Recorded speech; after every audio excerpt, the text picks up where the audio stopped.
Welcome to A Chicken Named Paul, the emotional show you didn't ask for, but you might just a little bit need. Just a little bit. Just a little tiny bit. Just a little bit. Anything to add, honey? I love you.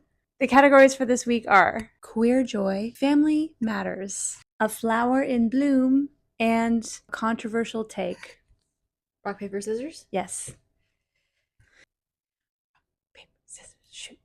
Oh. Okay, ready? Rock, paper, scissors, shoot. Damn.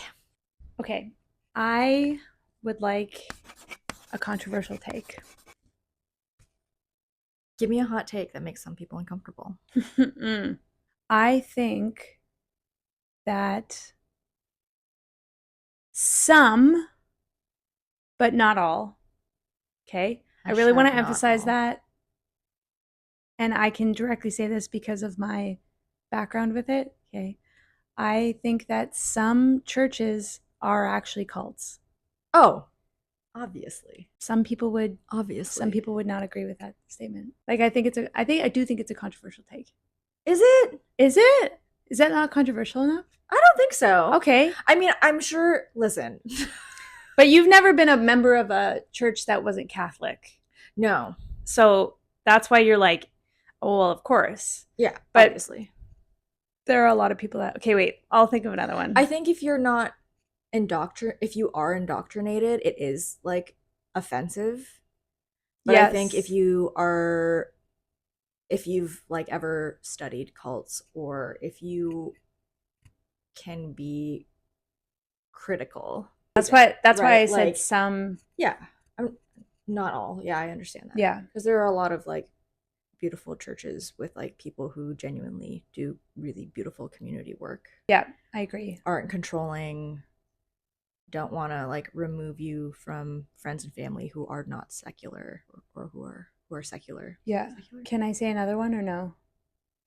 It's non-secular, right? Secular is if you're in the church. Non-secular is no. Secular music is if you're not in the church. Okay. That's why my friend I was right initially. Yeah. Okay. My friend had a bunch of CDs.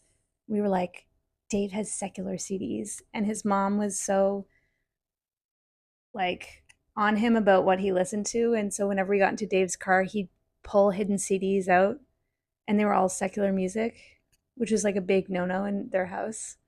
We were like, oh my god, Dave has, I can't remember, like Nirvana CDs. Like, that's crazy.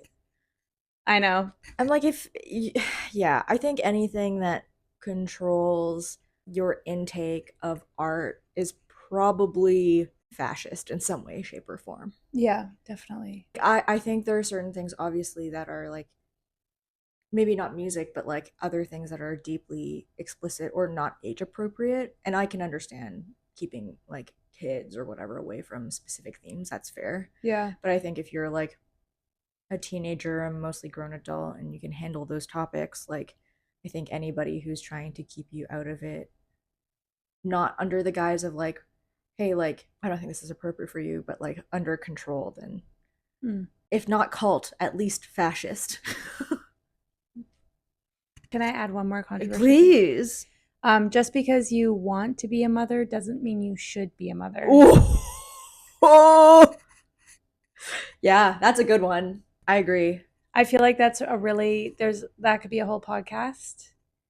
And yeah. I genuinely, just to frame that, I don't mean that in an accusatory way at all. I mean that in a deep reflection kind of way. Yeah, and like we've talked a lot about our decision to not have children. Yeah. And of course our experience with complex trauma in the home from both of our, parents. So that's where that belief, like that's where my take is coming from my own experience. Yeah, of course. But I feel like that could be a whole podcast. I think there's also something to be said about expectation versus reality. Definitely. I think the like allure of motherhood some people naturally have, and they deeply want to be parents from a very young age. I can't relate to that deep desire. Same. But I also feel simultaneously that the mystique of motherhood is kind of like pushed onto a lot of children from a very young age as well. Yeah, I think it depends a lot on like your family. And yeah, my mom always said never have kids until after you're 30. She said it like every week probably. Oh, interesting. All the time. my mom had my sister and I relatively young, like in her 20s, Mm. and was like not necessarily pushy about kids, but I definitely think that like, sorry, my brain just went somewhere else. Bye bye. Yeah, I never heard like have kids after us, or like obviously like when you're an adult, preferably. But I think in seeing the way that my mom struggled to handle her own lived experiences while raising two kids and not having that support, I was like, I think I'm good. Yeah, Also, like the body horror of having an actual child is terrifying. I agree.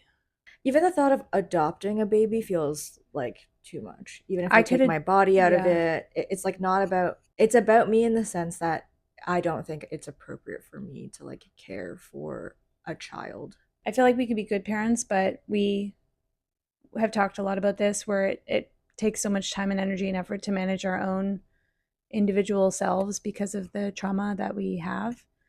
So that we just be heading into parenthood at a lower capacity, a much lower capacity.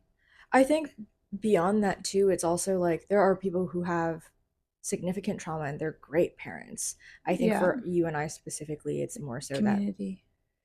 it's community. It's also more so that like I think for us as individuals, being a parent would come at like we would be incredible, but it would come at a great personal cost to both of us, and as a result, would come as a cost to our relationship. I Mm. think. Mm-hmm. Mm-hmm. Mm-hmm. I added on an extra take. I hope that's okay. No, love.